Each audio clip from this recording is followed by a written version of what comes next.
जो हम लोग चैप्टर जो हम लोग करने जा रहे हैं, आज हम लोग चैप्टर करेंगे 6। ठीक है, हमारा एनसीईआरटी का यस। चैप्टर चल रहा है 6। तो 5 चैप्टर का नोट्स और समरी सब आपको इसी टेलीग्राम पे मिल जाएगा। और ये जो है चैप्टर नंबर 6 में क्या है आपका, न्यू क्वेश्चंस एंड आइडियाज। ठीक है, न्यू क्वेश्चंस एंड आइडियाज मतलब हमने जो देखा था चैप्टर नंबर 5 में हमने देखा था पॉलिटिकल डेवलपमेंट कैसे हो रहा था। मेयर जी, यही देखा था ना कि पॉलिटिकल डेवलपमेंट कैसे हो रहा था। जी। और चैप्टर 6 में हम लोग देखेंगे रीजनल और सोसाइटी चेंज कैसे हो रहा था, यानी जो धार्मिक परिवर्तन है और जो सामाजिक परिवर्तन है वो कैसे हो रहे थे। ठीक है, इन दोनों चैप्टर्स को साथ में लेके पढ़ना है। इसका पीडीएफ मैंने ऑलरेडी पूरा का पूरा आपको प्रोवाइड करवा दिया है। मेयर जी, मिला आपको? Yes ma'am. तो लेटर वैदिक पीरियड की अगर हम बात करें तो हम लोग एक ब्लैंक पेज ले लेते हैं।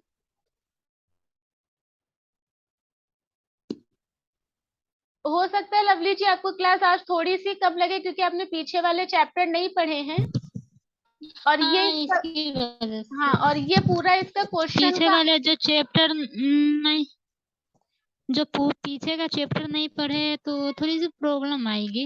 बस यही है कि दो रोज आ लेकिन जाएगी ज्यादा थोड़ी सी प्रॉब्लम नहीं प्रॉब्लम। आएगी, खाली आपका जो छूटा है स्टोन एज छूटा है। ठीक है, जो 2 मिलियन ईयर्स एगो स्टार्ट हुआ था, यानी कब हुआ था, 2 मिलियन साल पहले। इसको हम लोगों ने 3 पार्ट में डिवाइड करा था, पैलोलिथिक, मेसोलिथिक और नियोलिथिक मेसोलिथिक में। और नियोलिथिक। पूरा पाषाण काल, मध्य पाषाण काल और नव पाषाण काल।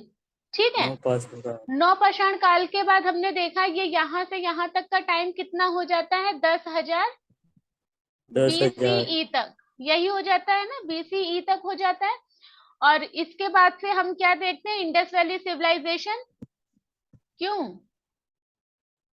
सिंधु घाटी यस मैम। सभ्यता का विकास देखते हैं, इंडस वैली सिविलाइजेशन देखते हैं। ये हमारी कब तक चलती है, इसको 1600 बीसी तक माना जाता है। कब तक माना जाता है, 1600 बीसी से 1700 बीसी तक। 1600। हाँ, अब हम लोग क्या देख रहे हैं, 1500। 1500 में हमने क्या 15। देखा था, ऋग्वैदिक काल। ऋग्वैदिक काल देखा था ना। एक्चुअली हुआ क्या था जी। कि जब सिंधु घाटी सभ्यता पूरी की पूरी खत्म हो गई, तो उसके बाद लोग क्या करें, जैसे कि रहते कहाँ पे थे, यहाँ रहते थे, फिर गंगा घाटी की तरफ, जैसे गंगा, ये जो बिहार और उत्तर प्रदेश का एरिया है ना, इस साइड पर मूव कर यस। गए। तो यहाँ पर एक कल्चर डेवलप हो गया। तो यहाँ पे तो ऋग वैदिक काल हम देखते हैं, और यहाँ पे हम लोग क्या देखते हैं, लेटर वैदिक काल में 3 ग्रंथ बताए थे मैंने, श्याम वेद, अथर्ववेद और यजुर्वेद। उनका विकास होता है, और ये वो टेक्स्ट बुक है जिनसे हमें क्या पता चलता है, उस टाइम की स्थिति के बारे में पता चलता है। यहाँ तक की बात तो थोड़ी सी मैंने आपको बता दी है। ठीक है, लेकिन जब हम लोग ये ऋग वैदिक काल देखते हैं ना, ऋग वैदिक काल, तो ऋग वैदिक काल में हम लोग पॉलिटिकल डेवलपमेंट देखने लगते हैं, राजनीतिक विकास होना स्टार्ट हो जाता है। ठीक, उसके बाद हमने क्या देखा, उत्तर वैदिक काल। उत्तर वैदिक वैदिक काल। वैदिक काल। काल।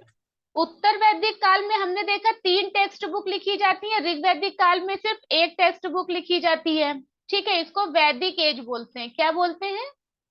वैदिक एज। वैदिक एज। वैदिक एज में क्या होता है, ऋग्वेद लिखा जाता है, और फिर उत्तर वैदिक काल में क्या लिखी जाती है, सामवेद, यजुर्वेद और अथर्ववेद।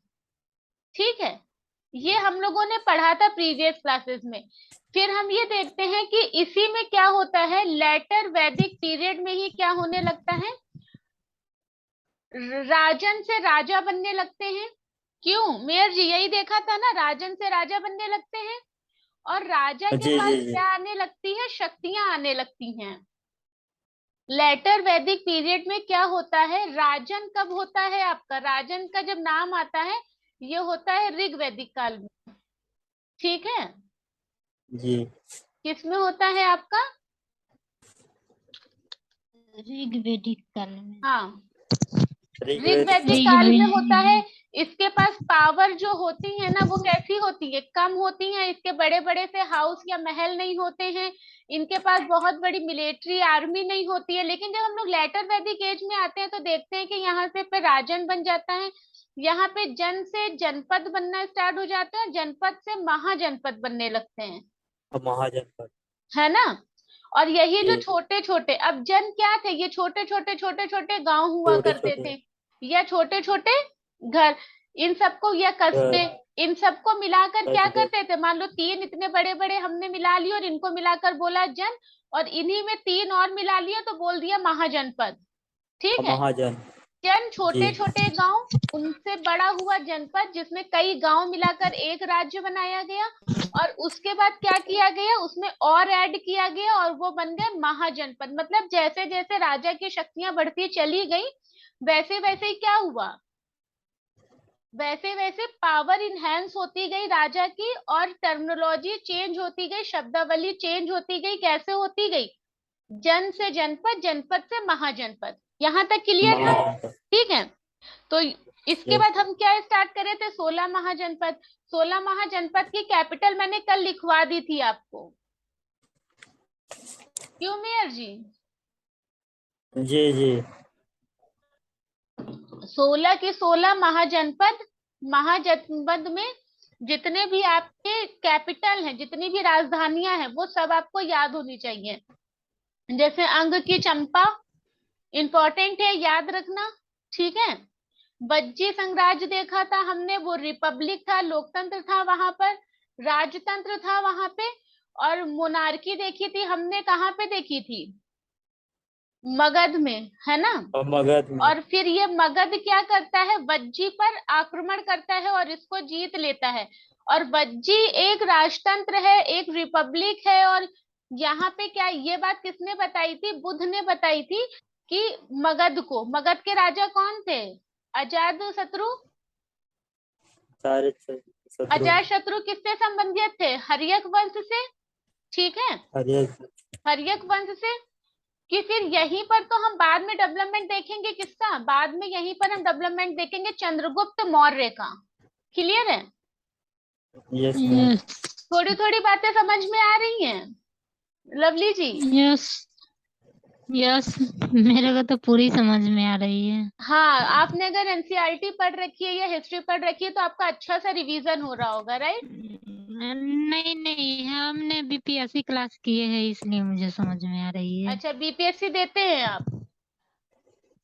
दिए नहीं है, क्लास सिर्फ किए हैं, खान सर की ऑनलाइन क्लास अच्छा, बीपीएससी। खान सर की ऑनलाइन क्लास। ठीक है।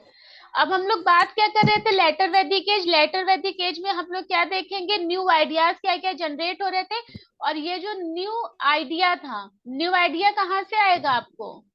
अच्छा, ये हमारी जो है बेसिक एनसीईआरटी की क्लासेस है, इसमें हम लोग सिर्फ चैप्टर्स का रेफरेंस और टर्मिनोलॉजी को पकड़ के चल रहे हैं। जब हमारी एडवांस क्लासेस होंगी तो वो पूरा डिटेल में होंगी। ठीक है। यहाँ पे हमारे ओके पास ओके। चैप्टर्स के लिमिट है, क्योंकि आपके 6th क्लास के 6 चैप्टर में इतना ही इंफॉर्मेशन दिया हुआ है। ठीक। तो ये मत सोचना कि मैम ने कुछ छुड़वा दिया, मैंने छुड़वाया कुछ नहीं है। अभी हिस्ट्री आपका स्टार्ट होगा इकोनॉमी के बाद, क्योंकि जो 5 अगस्त से क्लासेस स्टार्ट हो रही है ना, उसमें सबसे पहले हम लोग इकोनॉमिक्स जी स्टार्ट मैम। कर रहे हैं। और इकोनॉमिक क्यों स्टार्ट कर रहे हैं, अभी लिंक अगर खत्म होगा तो लिंक फिर से आ जाएगा, मुझे इसका टाइम बढ़वाना है लेकिन अभी वो हो नहीं पा रहा है। तो फिर से आप ज्वाइन कर लीजिएगा, फिर से ज्वाइन हो जाएगा। ठीक है Lovely ji. Yes yes. Chapter number हम लोग अगर किसकी बात करें, 6 की बात करने जा रहे थे। 6 किसके ऊपर बेस्ड है, न्यू आइडियाज के ऊपर बेस्ड है। किसके ऊपर है, न्यू आइडिया। और वो नए नए आइडिया कहाँ से आएंगे, क्योंकि मैंने पहले बताया था जो ब्राह्मण वर्ग था उसने क्या किया था, सेपरेशन करना स्टार्ट कर दिया था पीपल का, बलि के नाम पर, सेक्रीफाइस के नाम पर, यज्ञ के नाम पर, है ना। तो वहां से जनता क्या थी, बहुत ज्यादा प्रताड़ित थी। और ये जो वर्ण व्यवस्था हमने देखी थी ना, वर्ण व्यवस्था, ये जो वर्ण व्यवस्था हमारी थी, आपको पता है कि वर्ण व्यवस्था में 4 स्टेज हुआ करते थे। क्यों, वर्ण व्यवस्था में कितने स्टेज यस थे, मैम। 4। 4 स्टेज थे। ठीक है, 1 2 3 4। सबसे ऊपर कौन था, ब्राह्मण्स थे। फिर कौन थे आपके? हम ब्राह्मण क्षत्रिय थे, थे, फिर क्षत्रिय थे, वैश्य थे और फिर शूद्र थे। वैश्य, ठीक है। शूद्र थे। हाँ, और शूद्रों के बारे में हमें ऋग्वेद के 10वें मंडल से पता चलता है, और 10वां मंडल माना जाता है वो मूल जो हमारा ऋग्वेद था उसमें नहीं था। ये बाद में जोड़े गए हैं 2 मंडल हमारे, तब जाकर ये क्या होते हैं, 10 मंडल बन के तैयार होते हैं। मंडल मतलब 10 टेक्स्ट बुक हैं वो, जिसके अंदर क्या लिखे हुए हैं, यम क्या लिखे हुए थे, यंत्र लिखे हुए हैं, सूत्र लिखे हुए यंत्र। हैं, ठीक है, सूक्त लिखे हुए हैं। तो यहाँ से क्या हमें पता चला ऋग्वेद के बारे में? ऋग्वेद 4 में था, हमने ये देखा कि स्टार्टिंग में उसमें शूद्रों के बारे में जानकारी नहीं दी गई थी। और वो इन्होंने शूद्र किनको बनाया? इन्होंने शूद्र उन लोगों को बनाया जिनको ये क्या करते थे, युद्ध में जीत के लेकर आते थे। क्योंकि मैंने आपसे बताया था कि राजा क्या करता था, वॉर करता था, और वॉर करने जब वो दूसरे की टेरिटरी में, दूसरे के क्षेत्र में जाता था, तो यहाँ से दास और दासी को लेकर अपने साथ आता था, है ना। तो ये तो बहुत सारे लोग थे, बाद में यही किस में कन्वर्ट हो गए, हमारे शूद्र में कन्वर्ट हो जाते हैं। तो अब हम लोग क्या देख रहे हैं, समाज का डिवीजन हमने देखा था, कितना था, 4 वर्णों में था।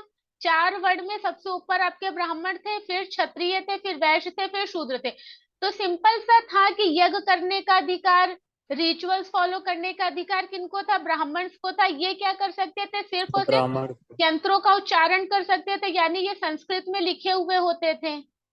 ये संस्कृत में इनके जो थे लिखे हुए होते थे टेक्स्ट बुक, और इनको सिर्फ ये यही पढ़ सकते थे। थोड़े बहुत यज्ञ और रिचुअल्स करने का राइट वैश्य और क्षत्रियों को था, लेकिन शूद्रों को किसी भी तरह का राइट नहीं था। और इनकी जो कॉमन लैंग्वेज थी ना, जो कॉमन लैंग्वेज होती है, उसका ये लोग यूज नहीं करते थे। ये ब्राह्मण की कौन सी भाषा यूज करते थे, संस्कृत भाषा यूज करते थे, मैंने आपसे बताया था। ठीक है। तो अब क्या होगा, लास्ट टाइम ही हमने देखा कि बुध आते हैं, और कौन आते हैं, और महावीर आते हैं। ठीक है। तो जो न्यू आइडिया की हम लोग बात कर रहे हैं ना, जो न्यू आइडिया की बात कर रहे हैं, वो न्यू आइडिया हमें बुद्ध और महावीर के रूप में दिखाई देता है। ये एक पूरी लहर चलेगी, किसकी चलेगी, बुद्ध धर्म की और जैन धर्म की। क्लियर है। तो इसमें बौद्ध धर्म और महावीर का जो जैन धर्म था, उसमें ज्यादा पॉपुलर कौन सा हो जाएगा, बुद्ध हो जाएगा। क्योंकि इनके अभी इनकी ही आइडियोलॉजी हमको पढ़नी है, यही आज चैप्टर हम लोग करने वाले हैं। कौन सा चैप्टर करने वाले हैं, बुद्ध और महावीर की टीचिंग, स्कूलिंग और उनके आइडियाज क्या थे, क्योंकि यही हमारे न्यू आइडिया हैं। क्लियर है यहाँ तक? क्यों Mayur ji? Yes ma'am, yes ma'am.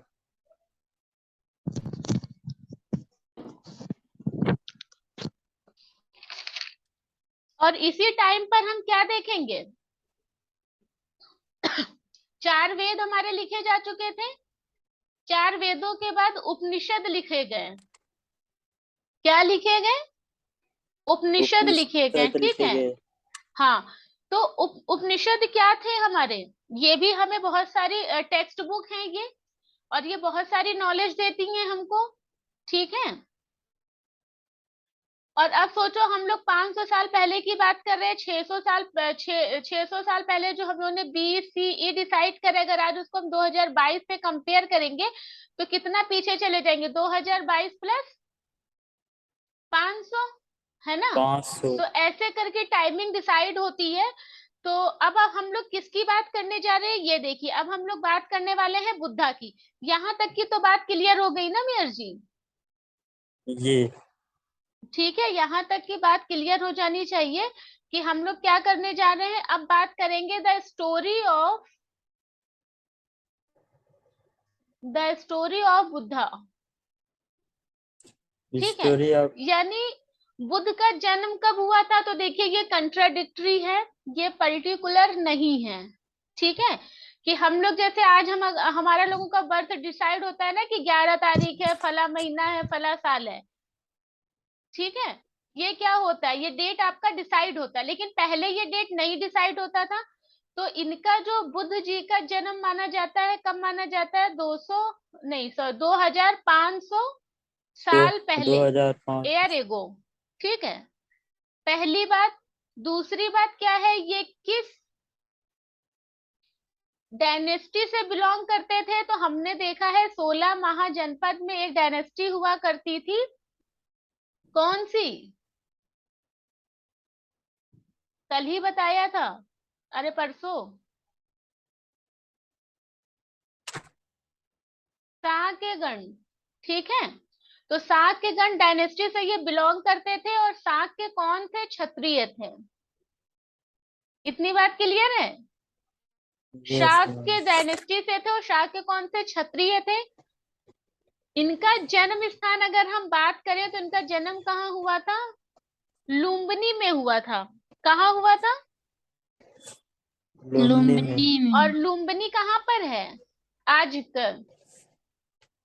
आज नेपाल में है, याद रखा करिए। परसों की क्लास में बताया था वीर जी आपको, मैंने रिवीजन चल रहा है ये पूरा। ठीक है, यस 2500 मैम। साल पहले क्षत्रिय कुल के शाक्य गणराज्य में लुम्बिनी नामक स्थान पर बौद्ध जी का जन्म हुआ था। ये आज का कहाँ पड़ता है? नेपाल में पड़ता है। क्लियर है इतनी बात? यस और ये मूल रूप से यस क्या थे आपके? ये ओरिजिन जो थे ये राजा थे। ठीक, ये एक राज्य कुल में पैदा हुए थे, लेकिन जब ये हुए थे तो इनको पुरोहित ने बताया था इनके लिए इनके पिता से कि ये जो है ये राज्य, जो राजा का राज्य है ना, उसका ये सुख नहीं भोगेंगे। तो यही देखा गया आफ्टर 30 इयर्स कि 30 साल बाद क्या होता है, ये क्या कर देते हैं? गृह त्याग कर देते हैं ना। क्या कर देते हैं ये? गृह ग्रह त्याग त्याग करते हैं। का है। गृह त्याग देते हैं, मतलब घर से चले जाते हैं। ठीक है, गृह त्याग करते हैं और घर से चले जाते हैं। ठीक है, और ये जब ये घर से जाते हैं ना, तो ये क्या करते हैं? सब जगह पर ये घूमते रहते हैं। घूमने का सेंस ये था कि यहाँ पे अगर गए तो कुछ इनको ऋषि मुनि ब्राह्मण्स मिले, जिनसे इन्होंने ज्ञान लिया, सेटिस्फाइड नहीं हुए, आगे बढ़े। फिर सेकंड जगह गए, फिर इन्होंने ज्ञान लिया, ये सेटिस्फाइड नहीं हुए, फिर तीसरी जगह गए, फिर सेटिस्फाइड नहीं हुए। ऐसे क्या करते हैं ये? जगह जगह घूमते रहते हैं। ठीक है, किसके लिए? फॉर नॉलेज, ज्ञान प्राप्ति के फॉर लिए। क्योंकि नॉलेज। माना जाता है कि इन्होंने एक मृत्यु को देखा था, उसके बाद वो जो लेडीज थी वो रो रही थी बहुत ज्यादा, तो इन्होंने दुख को देखा, तो इनका जो मन पूरा मतलब जो राजयोग था, भोग था, उससे पूरी तरह से ये तृप्त मतलब परेशान हो गए, इनको कोई भी तृप्ति नहीं मिल रही थी उसके अंदर। तो क्या हुआ, ये ज्ञान प्राप्ति के लिए निकलते हैं, इतने लोगों से मिलते हैं, बहुत सारे लोगों से मिलते हैं, इनको नहीं मिलती है। फिर ये क्या करते हैं? पीपल के वृक्ष के नीचे ना समाधि लगा लेते हैं। समाधि सेंस मतलब कि ये वहां पर ज्ञान प्राप्ति के लिए बैठ जाते हैं। तो आफ्टर 6 ईयर मतलब 6 साल के बाद इनको ज्ञान प्राप्त होता है, जिसको एनलाइटमेंट बोलते हैं। ठीक है, क्या होगा? इनलाइटमेंट इनको प्राप्त होगा। इनलाइटमेंट कहाँ पर इनको प्राप्त होता है, बताओ कोई? ज्ञान प्राप्ति कहाँ होती है इनको? नेपाल में मैम। नेपाल में बेटा इनका जन्म हुआ था। हाँ, नेपाल में तो जन्म हुआ था ये। हाँ, और फिर ये वहां फिर ये पीपल की सब क्या हुआ? मैम, पीपल की छांव में होता है इनकी ज्ञान। हाँ, तो ये पीपल का पेड़ कहीं लगा होगा ना, गया बिहार में। ऐसे सब गया बिहार में। आप तो दोनों जने बिहार से ही हैं, क्यों? यस मैम, मैं तो बिहार से हूँ। मेयर जी भी बिहार से ही हैं। बिहार से नहीं कौन मैम। से नहीं, कहाँ से हैं आप? आप छत्तीसगढ़ से हूँ मैम। अच्छा ठीक है, सॉरी, हाँ छत्तीस। भूल जाते हैं, इतने सारे बच्चों से डेली बात होता है कि कंफ्यूज हो जाते हैं भाई हम। माइंड मत करिएगा, ठीक है मेयर जी। अच्छा, जी जी ये चीज क्लियर हो गई ना कि इनका जन्म जी। कहाँ होता है, इनका ज्ञान प्राप्ति कहाँ होती है। फिर एक हम लोग कुशीनारा जगह देखेंगे जहां पर इनकी लास्ट बर्थ लेते हैं ये, मतलब इनका जो होता है ये डेथ इनकी कहाँ पर होती है? कुशीनारा में होती है। ठीक है, अच्छा एक चीज और याद रखिएगा, अभी हम बात किसकी कर रहे हैं? लेटर वैदिक पीरियड की। ठीक है। इसी समय पर हमने देखा 3 वेद लिखे गए, और इसी में जब हम आगे बढ़ते हैं तो देखते हैं यहाँ पे उपनिषद लिखे जाने लगते हैं। ठीक। और फिर हम देखेंगे, जब यहाँ से आगे बढ़ेंगे क्या देखेंगे, यहाँ पे साम्राज्यों का विकास हो रहा है। मतलब ये लिटरेचर तो डेवलप हो ही रहा था, यहाँ पे राजाओं का विकास हो रहा था। राजाओं का विकास समझने के लिए मैंने आपको टैक्सेशन बताया था, टैक्स व्यवस्था बताई थी। और ये लोग इस टैक्स को खर्च कहाँ करते थे, एक्सपेंड या व्यय कहाँ करते थे, मैंने आपको ये बताया था। ठीक है। तो हमने क्या देखा था, जो राजा थे वो क्या कर रहे थे, लेबर क्लास पर, एग्रीकल्चर पर, ट्रेडर्स पर, ठीक है, हस्बेंड्री पर, पोस्चर पर, सब पे क्या कर रहे थे, सबके ऊपर ये क्या लगा रहे थे, टैक्स लगा रहे थे। और मान लो इतना पहले टैक्स जो ये टैक्स लगा। कलेक्ट कर रहे थे, इसको कहाँ खर्चा कर रहे थे, बिल्डिंग्स बनवाने में, यानी अपनी मिलिट्री को पावर दे रहे थे और अपने साम्राज्य को पावर दे रहे थे। क्योंकि हमने देखा था कि यहाँ पर फोर्ट यानी किले बनाने की व्यवस्था स्टार्ट हो गई थी, ये लोग किले बनवाना स्टार्ट कर देते हैं। तो ये इनका पॉलिटिकल डेवलपमेंट हमने देखा था। अब हम लोग अगर कल्चरल बात करें तो यहाँ पे बौद्ध क्या थे, बुद्ध जो थे वो इन्हीं महाराजाओं के टाइम पर ही थे, अलग से मत इनको समझिएगा।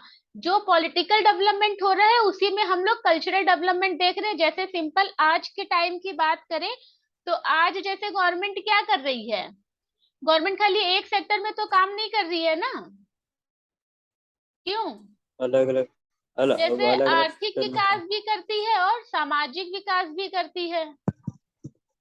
मैम अलग अलग सेक्शन में काम करते हैं गवर्नमेंट। हाँ, क्या हुआ, गवर्नमेंट अलग अलग सेक्टर में काम करते हैं। हाँ, उस लेकिन अब एक ही गवर्नमेंट है ना, कहने का सेंस ये है कि गवर्नमेंट तो एक है। गवर्नमेंट एक है लेकिन डिपार्टमेंट तो हाँ, बहुत सारे हैं।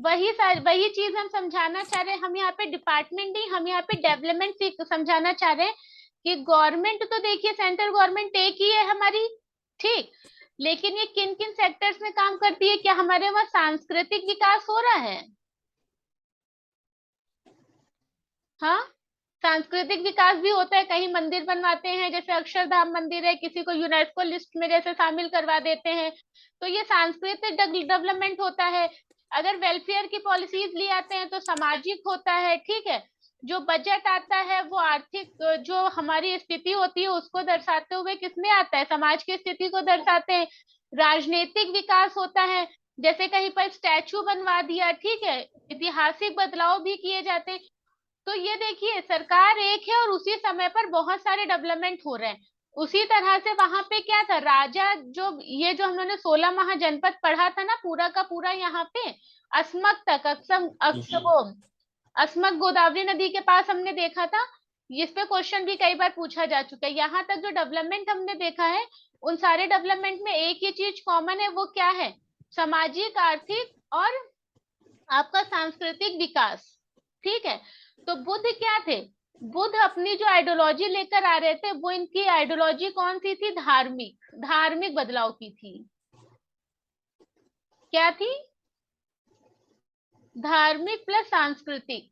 यहाँ पे धार्मिक प्लस सांस्कृतिक बदलाव मगध काल में अजातशत्रु बिंबिसार के टाइम पर जो धार्मिक और सांस्कृतिक बदलाव हो रहे थे, ब्राह्मण धर्म तो एक साथ चल रहा था आपका, उसी के साथ साथ बौद्ध धर्म और जैन धर्म भी आ जाता है। जैसे कि आज हम लोग देखते हैं ईसाई भी है, हिंदू भी है, मुस्लिम भी है, उसी तरह से ये सारी चीजें भी साथ साथ हो जाती हैं। इनको मानने वाले सेक्ट अलग अलग हो जाते हैं। यहाँ तक की बात क्लियर है। जी मैम। हाँ, अच्छा, ये जो हम क्लियरिटी बता रहे हैं ना, ये आपको सेपरेट करने के लिए बता रहे हैं, ये बहुत ज्यादा जरूरी होती है। तो हमने देखा मगध, मगध कहाँ पे था, सॉरी मगध हो गया ये आपका, मगध ये कहाँ था आपका, बताइए जल्दी से। सुलेमान। हाँ, अरे सुलेमान कहाँ चले गए भाई आप, सुलेमान और किरथर तो यहाँ मैंने बताया, गारो यहाँ सर बताया। मगध, मगध तो बिहार में पड़ता है ना। हाँ, बिहार वहां में, पे बिहार था, में मैम, बिहार। बिहार। बिहार में मैम। हाँ, तो मगध बहुत बड़ा था भाई, वो यूपी और बिहार सब मिलाकर मगध हुआ करता था, जी ठीक जी है। जी मैम। जी। तो वज्जी यहाँ पर एक संघ था, यहाँ पे मैंने आपको मैप भी दिखाया था, वज्जी एक संघ था, मगध यहाँ पे था, और मगध और वज्जी ये सब क्या था, ये डेवलपमेंट के स्टेज में थे। तो इनको बुद्ध डेवलपमेंट। ने बताया था कि वज्जी इसलिए डेवलप कर रहा है क्योंकि वो क्या है, वो बहुत ही प्रीसियस स्टेट है, समृद्ध है, वो लोगों को सुनता है, समझता है और उनके अकॉर्डिंग काम करता है। वहां पे क्या हमने देखा था, इस राजवंश का विकास कैसे होगा ये बुद्ध बता रहे थे। तो फिर मगध क्या करते हैं, इनके ऊपर आक्रमण करते हैं मगध वाले, तो ये खत्म हो जाता है। यहाँ तक की बात क्लियर है पूरी। यस मेन इंपॉर्टेंट क्वेश्चन जो बनता है वज्जी संघ के ऊपर आपसे पूछा जाता है, 16 महाजनपद में कौन गणराज्य था। रिपब्लिक पे जब क्वेश्चन आएगा ना, ये क्वेश्चन पूरा है। तो अगर अब आपसे ये क्वेश्चन पूछ लिया जाए या प्रीवियस ईयर में आपको दिख जाए, तो डायरेक्ट आपको बताना है वज्जी। वज्जी क्या जी। था, 16 महाजनपद में एकमात्र राज्य ऐसा था जो गणराज्य था, यानी रिपब्लिक था। लवली जी क्लियर है यहाँ तक?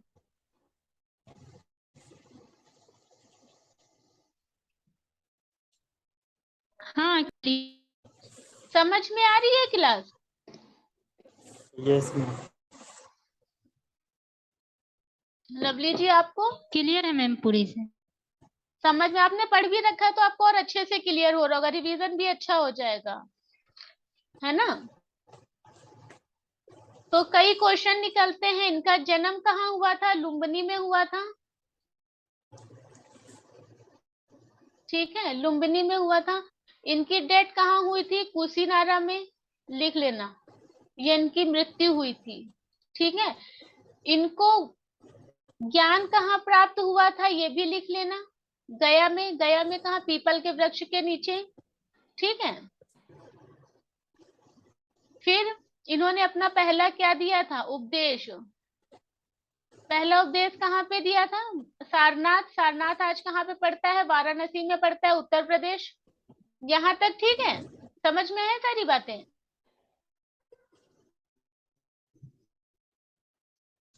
हाँ, जी मैम। जी गुड। मैम। अब हम लोग स्टार्ट करते हैं टीचिंग ऑफ बुद्धा। क्या करेंगे, टीचिंग ऑफ बुद्धा। बुद्धा। हाँ, यानी बुद्ध ने शिक्षा क्या दी, इनकी शिक्षा क्या थी, बताएंगी लवली जी? हाँ,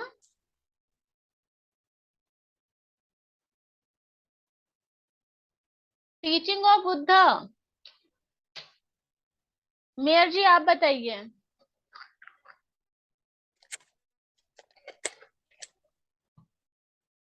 आपने तो परसों किया था ना, परसों की क्लास मैंने अपलोड नहीं की थी, लेकिन आज वो पूरी करेंगे, मैंने बताया था। लवली जी बताएंगी? मुझे लग रहा है ये है नहीं अभी।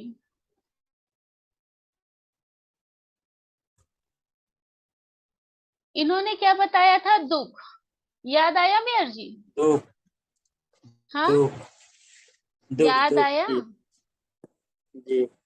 हाँ, दुख है, दुख का कारण है, यह अनहैप्पी है, उसके दुख अच्छा अनदुखी होता है। हम्म, और उसका ड्रीम भी, ड्रीम है इच्छा, और दुख का कली इच्छा दूरी होता है। हाँ, दुख है। देखिए जब इंसान क्या करता है लाइफ में कुछ, देखिए ये उल्टा चलिए, सीधा मत चलिए, उल्टा चलिए। उल्टा कैसे जी। चलेंगे, किसी के पास ये घर था, ठीक है, जी। हमने ये देखा, लेकिन हमारे पास नहीं है ये, ठीक। तो नहीं क्या हुआ, नहीं। इस जी। घर को देखा है तो हमारी डिजायर हो गई। डिजायर मतलब इच्छा, इच्छा। ठीक है। तो अगर हमने इस घर को देख कर डिजायर ना की होती, इसे पाने की इच्छा ना की होती, तो ये बात खत्म हो जाती, ठीक है। लेकिन खत्म हो हुआ क्या, जाता। हमने इसे पाने की इच्छा की। दुखी। पाने की इच्छा पानी की की। मतलब लालच।